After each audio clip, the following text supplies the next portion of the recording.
Well, guys, there it is. The mallard planter box is complete. So you just sit your potted plant down inside of it. And I think Donna is going to be putting this out on her porch, which is, I believe, where the old one used to sit until it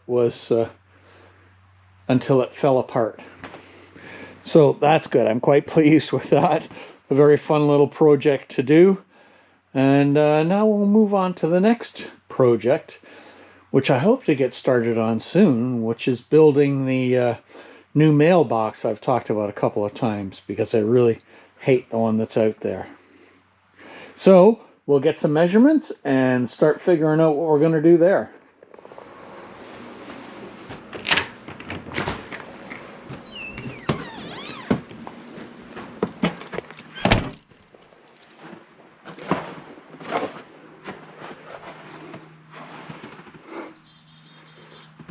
Well, good morning, YouTube, and welcome back to Retired for Life.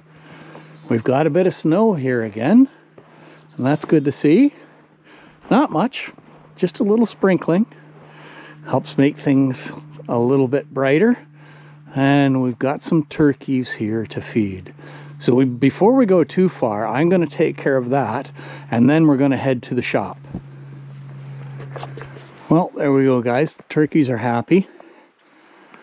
So let's head towards the shop. Got a couple of little jobs to do outside here today on the tractor. I learned that I made a bit of a mistake with the setup of the snowblower on the tractor. I came across a video channel called GP Outdoors. Now, Gord has kind of a similar situation to what I have. He has a Kubota tractor, but it's a couple of sizes bigger than mine, and he's been doing this for quite some time. Oh, deer tracks.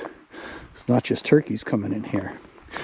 So one of the things I learned from him is not to grease the adjustment part of the snow chute, because the grease gets thick and it's going to cause issues when it gets good and cold. And that does really just make sense.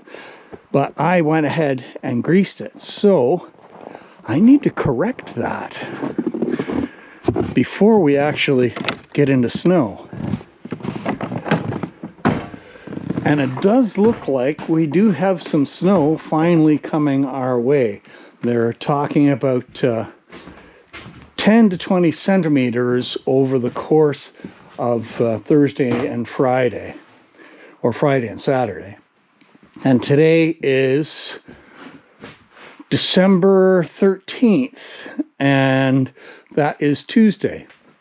So I want to get these little adjustments done as soon as possible. So GP Outdoors looks like a really good video channel. I'm very happy that I came across it. And I've already talked or chatted with Gord a couple of times. And he's very nice, very helpful. So I would encourage you, if you're interested in this kind of thing, to check out his channel, because he's got some really interesting, some really good, and some really fun stuff on there. So what Gord was talking about is the lubrication at the bottom of this chute. Let's have a closer look at this.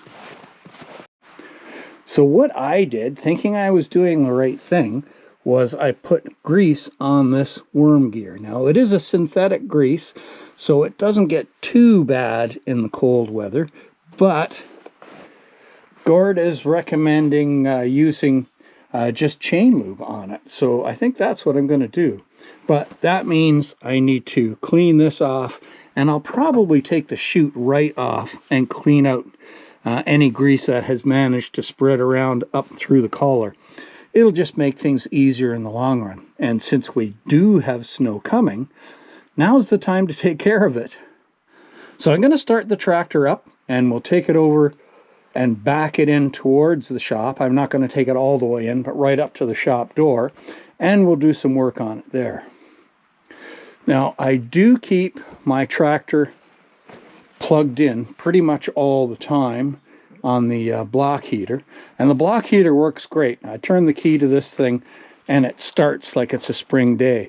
But the thing to keep in mind with that is keeping your oil temperature in the block up to temperature, but your transmission oil is still going to be cold. So you still need to take the time to let the thing warm up. So don't rush into stuff. Don't get things moving too quick. Get your tractor started up and give it time to warm up. So I'll get this running, give it about 5 minutes, and then we'll move it around to the shop.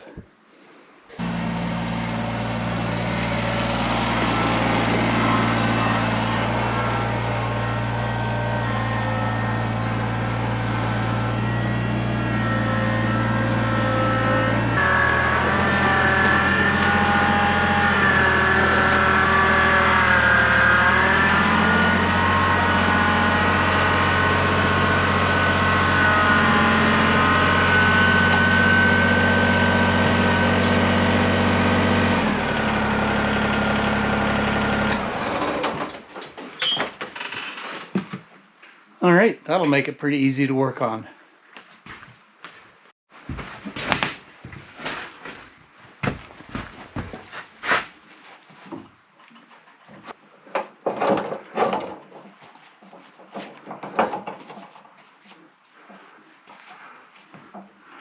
Okay, that's pretty good, but there is definitely grease in the teeth there, so we'll clean this off and get this off and get that all cleaned out. So the ring that holds this on is in 3 sections. There's a spacer here, and it looks like there's at least 1 shim underneath this too. So I do need to be careful taking this apart so as not to lose the spacers and keep that all sorted out as we go. And I've got my magnetic dish here to help with that. So there's our spacers from underneath the first section. And all of these spots seem to have the same setup, the same block and spacer. So that makes it pretty straightforward. All right, we'll get the rest of these off and then lift the scoop out and off and out of the way.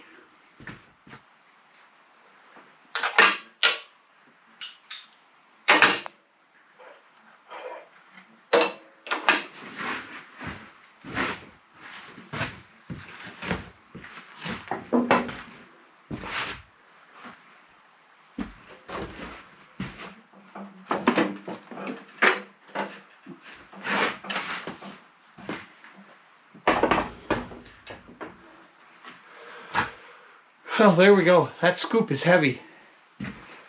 So there's quite a bit of grease there that worked its way in. And you can see it's got this kind of plastic ring, and I think that's there to help lubricate things so you're not running steel on steel.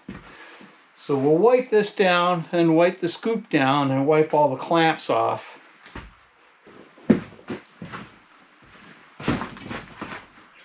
So I did do a good job of getting lots of grease into the teeth here.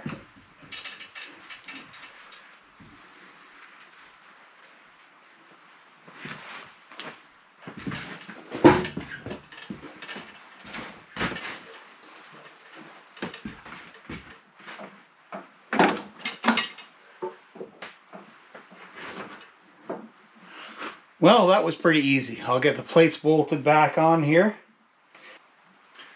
And then we've got to go do a little measuring for our next little carpentry job that I want to get to.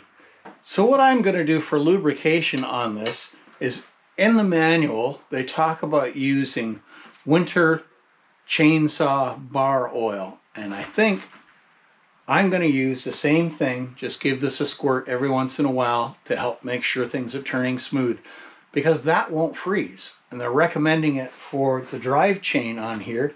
So it should be the perfect thing, maybe a little bit messy for the chute. Now it's not like this is going to have to be lubricated very often. I'll give it a little bit of a shot here once I finish reassembling. and then it will probably go for quite some time before I have to re-lubricate it. And thanks, Gord, for the tip on this. I appreciate it. I'm sure it's going to save me some issues once things really get cold. Well, let me share one more thing with you guys since we're talking about grease. One thing I added to my grease gun is this lock and lube fitting. Now, it's great. I really like it. It's sometimes very awkward to get your grease gun onto your fittings, and then it will sometimes just pop off when you're trying to pump the grease in, especially in cold weather because the grease does get quite a bit thicker. Now, this lock and lube fitting on the end of the grease gun, you pull on this trigger and it extends a little kind of grapple out that takes a hold of the end of your grease fitting and let it go. And then it locks right on. You've got a good hard connection to your grease fitting. And you know you're going to be getting grease into that fitting. If you're not getting grease through it with that, you've either got something wrong with your fitting or there's something else farther down the line, because these work really well. So I just looked this fitting up on Amazon so I could share this information with you guys, and I am really surprised at the price. When I bought it about a year ago, it was 40 bucks. And look at it now. Boy, what isn't going up in price?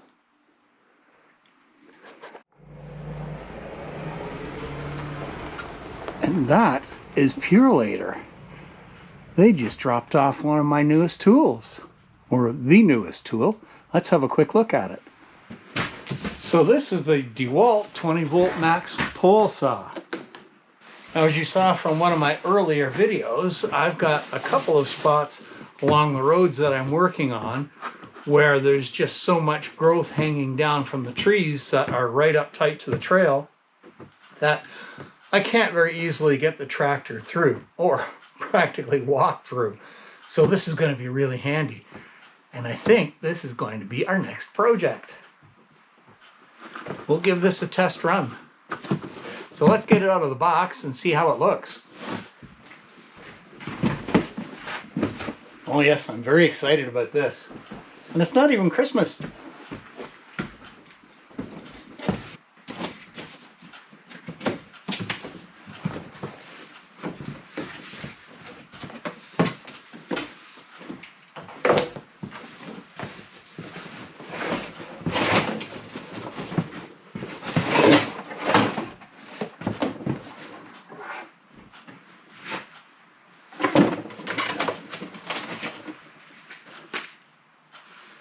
Manual, it's even in English.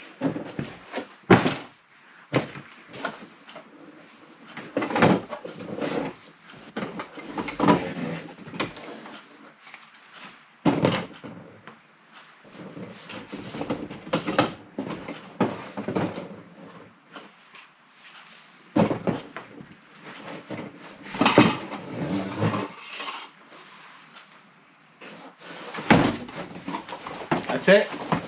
Let's put it together. There's connections in the ends here, so you've got to make sure you get this put together the right way.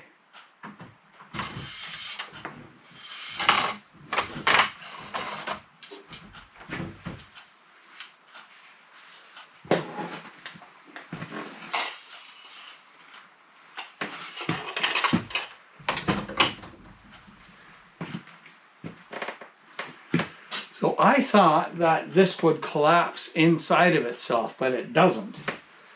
What you've got is an extension.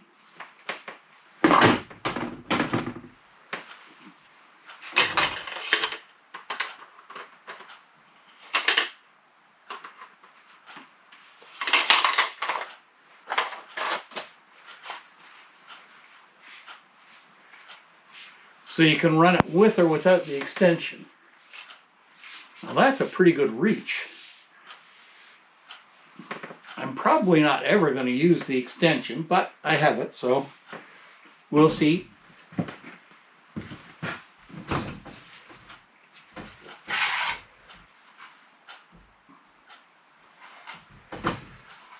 So the blade cover has got the little adjusting Allen key right into it there. And it's got a little reservoir for your bar lube. So that looks pretty good. Let's get some oil in this reservoir. Actually, I think before I do that, I'm going to put a battery on it and flip the trigger just to make sure everything's working. So we'll go inside and grab a battery and come right back out here. All right, one battery.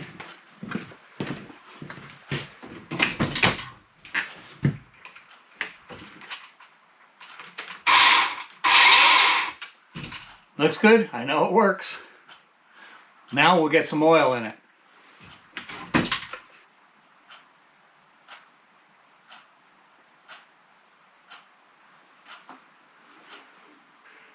Excellent. We're ready to go with it.